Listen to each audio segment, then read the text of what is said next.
your hands! Clap your hands! Yay!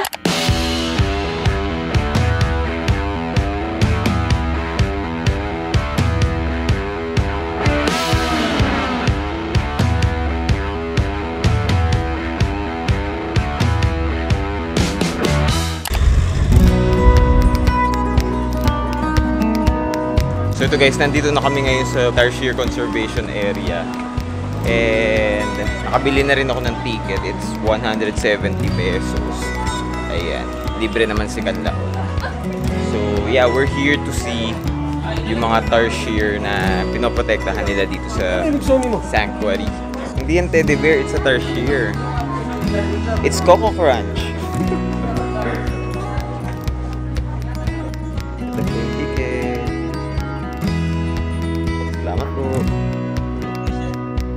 So ito guys, we're now entering yung Tarsier Sanctuary. So sana may makita tayo Tarsier kasi wala, cute talaga nila. So let's just go around.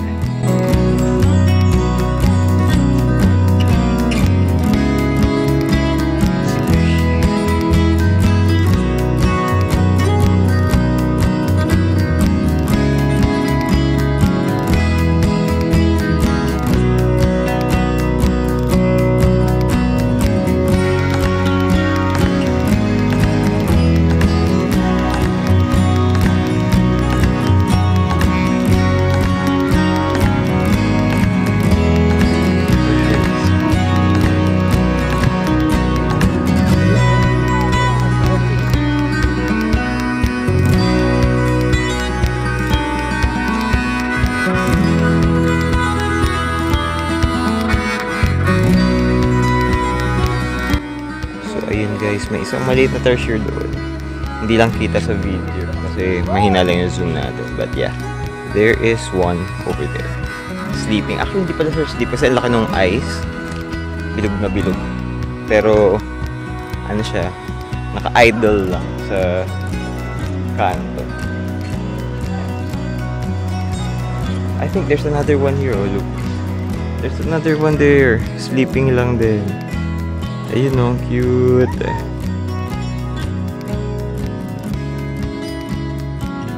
Actually, itong mga tarsier na to ay nocturnal. Kaya lahat ng nakikita naming tarsier very ano ba, tahimik lang sila or tulog. Kasi sa gabi sila active kasi nga nocturnal yung mga tarsier. So, kumakain sila ng mga insekto. Kaya may nakita kong video dati, butiki yung kinakain ng tarsier. Maliit lang yung place actually, iikot-ikot lang kayo dito sa forest. And then yun, may mga sightings na ng tarsier. All in all, nakakita kami ng 9 na tarsier. Yung iba tulog, yung iba gising pero ang laki ng mata. Tapos steady lang. So yeah, that was fun. So yun guys, we're done with the Tarsier Sanctuary. Ang cute ng mga tarsier. Lalaki ng mata. Anyway, tara na sa susunod nating destination, which is, I think, yung man-made forest. So, tara. Daming tao. Yan ang magandang spot sir. Sige po.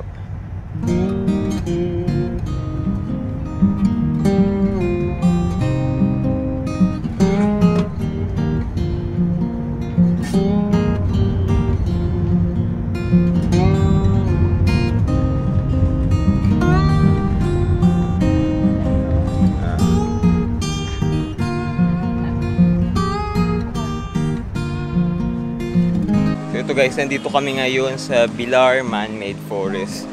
Along the road, ayan o, buong kahabaan na to, maraming mga tinanim na, hindi ko sure kung mahogany ba to lahat, pero yun nga, this is artificial forest. Siyempre, ang sikat na ginagawa ng mga turista dito, ayan, they will just post in the middle ng kalsada.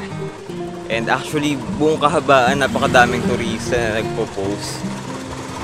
Kaya lahat ng mga nagda-drive dito, they just drive slowly. Talagang kilala kasi talaga itong lugar na to para sa mga nagpo-post na turista. Pero syempre guys, kung magpo-post tayo dito sa Bilar Man-Made Forest, extra caution lang kasi yun nga, medyo delikado. Marami pa rin dumadaan na sasakyan dito. Kasi nga, kalsada talaga siya, road. Hindi siya talaga para sa turista. Kumbaga, turista lang yung extra dito sa kalsada na to. Kaya, yeah. Pero, just look at the forest. It's really wonderful. Ang ganda.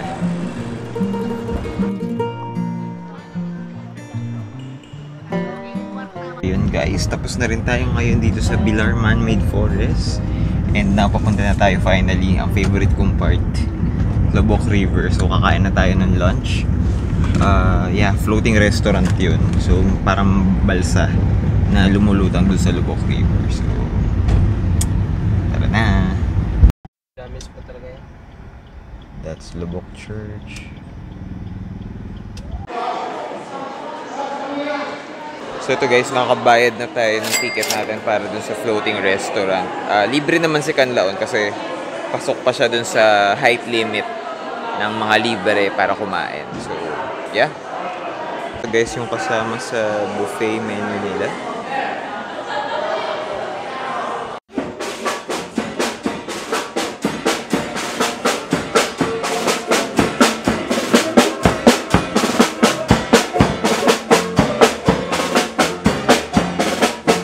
Boat 8 po. Ayan.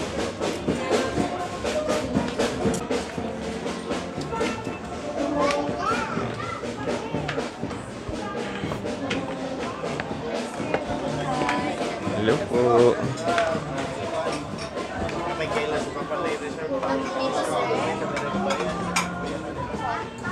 Thank you po. So guys, we are now here sa floating restaurant nitong Lubok River dining. Ano ba tawag dito? Floating resto. Ayan.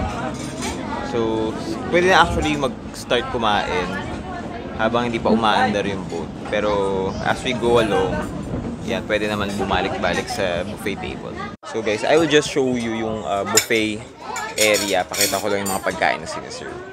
So ito guys, meron ditong salad area. So, kanya-kanyang gawa na lang ng salad. And then here, for the appetizer, meron ditong parang, ano ba tawag dito? Toasted bread na may carrots. Ayan, vegetable fritters. This is, ano ba tawag dito? Ayan, basta peritong crabs. And then meron dito mga rice. Meron din ditong sabaw. Meron din tayo guys ditong pansit.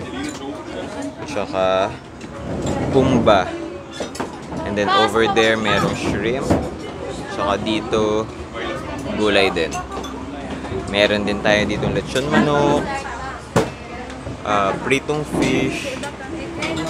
Tsaka beef caldereta. Meron ding barbecue there. Tapos ito naman for the desserts, meron parang buchi. Meron ding, hindi ko sure kung ano to, puto. And then meron suman, may maha. Meron din tayong saging doon. And coffee jelly. And then for the drinks, we have here water and juice. So guys, para sa first round ng lunch buffet natin, ito kinuha ko. Pakita ko sa inyo. Kumuha ko ng salad, netong crab, and then beef caldereta, tapos merong rice, chicken na may lemongrass daw, barbecue, tsaka itong toasted bread, tsaka suman. So, yeah, let's dig in. As you can see sa background, ayun yung floating restaurant. So guys, ang sistema pala dito, nakadock lang muna yung floating restaurant and then start na kagad kumain. And then, after a certain time, pag nakakain na mostly yung mga bisita, saka siya mag-cruise along Lubok River.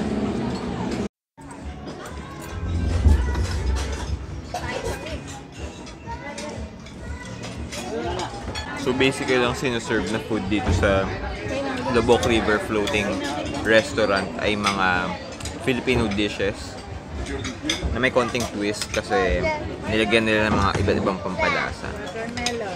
Pero yeah, so far so good. So ito guys, start ng mag-river cruise itong floating restaurant na sinasakyan namin, Boat 8. So, as soon as naglayag, nag-start din kagad yung entertainment. Ayun, no?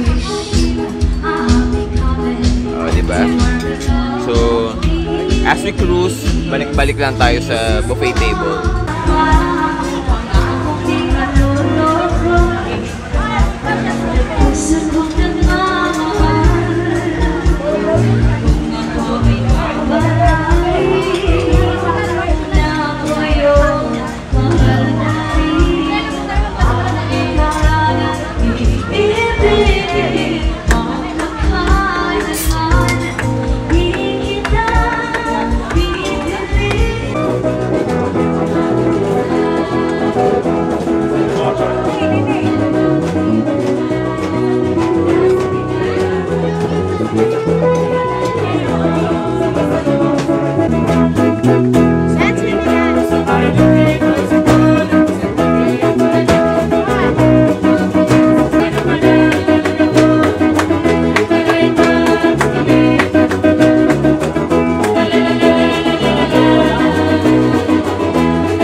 So ito guys yung experience dito sa Lubok River Cruise. So tingnan nyo mas si Kanlaw nag-e-enjoy. Ayan siya. So pwede makisayaw dito sa folk dancers, saka pwede rin tumugtog ng folk music habang na-entertain dito. We're dancing all of. Ang bilis!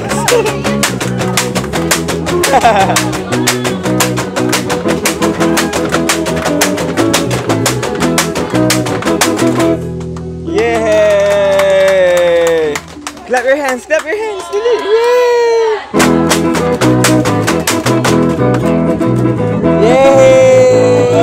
So yun guys, tapos na yung folk entertainment dito. Actually, dinadaanan lang siya along River Cruise.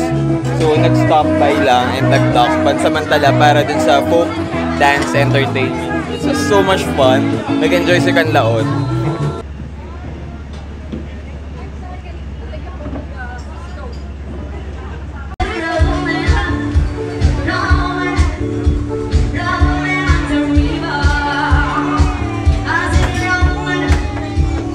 Ayun guys, tapos na yung floating river restaurant. Lubok River Floating Restaurant experience. So, yeah, it's so much fun. So ngayon pabalik na kami ulit sa sasakyan kay Kuya Jim. And hindi ko alam kung ano ang next sa aming itinerary. So, tanong na lang natin ulit mamaya sa kanya.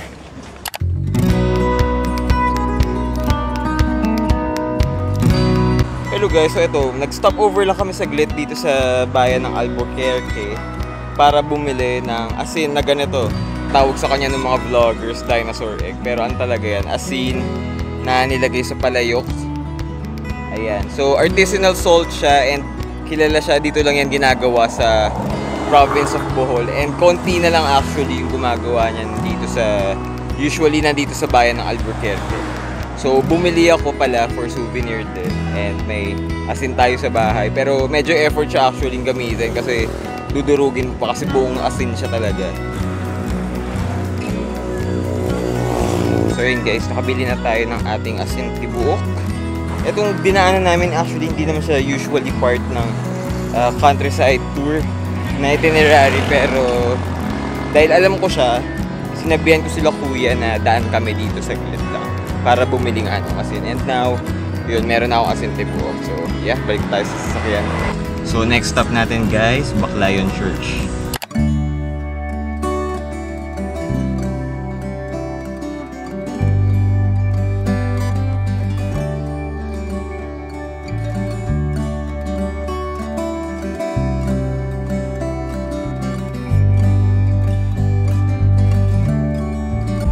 Guys, part pa rin ng countryside tour itinerary itong pag-visit sa Baclayon Church. So itong church na to isa sa pinakamatanda, if not the oldest church. I'm not actually very sure, but I think it's itong at sa pinakamatandang simbahan dito sa Bohol na yari sa bato. So as you can see, itong mga ginamit na bato dito ay usually coral stone ito. Pero yeah. So itong simbahan na to actually nadurog siya noong 2013 Bohol earthquake. And reconstructed. Actually ang nadurog lang pala is itong tower, bell tower. And nireconstruct siya ng National Museum of the Philippines.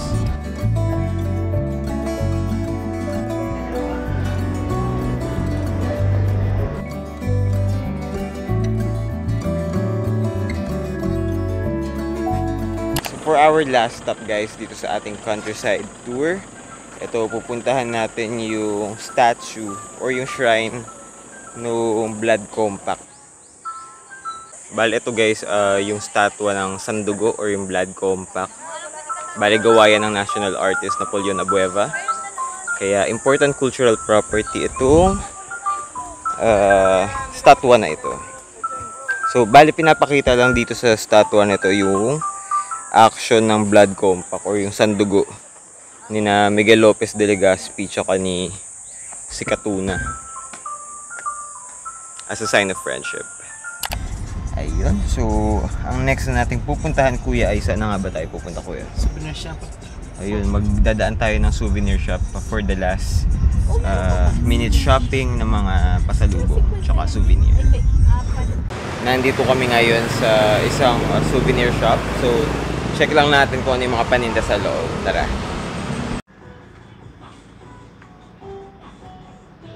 So guys, dito sa Bohol, ang pinakasikat na pasalubong ay itong mga peanut kisses.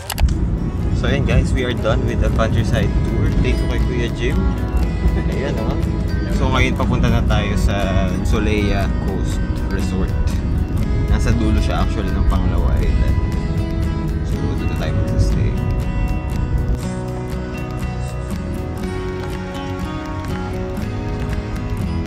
So guys, nandito na tayo ngayon sa Solea Coast Resort. So ito, binaba na kami dito from our countryside tour. So thank you kay Kuya Jim na nag-drive sa amin.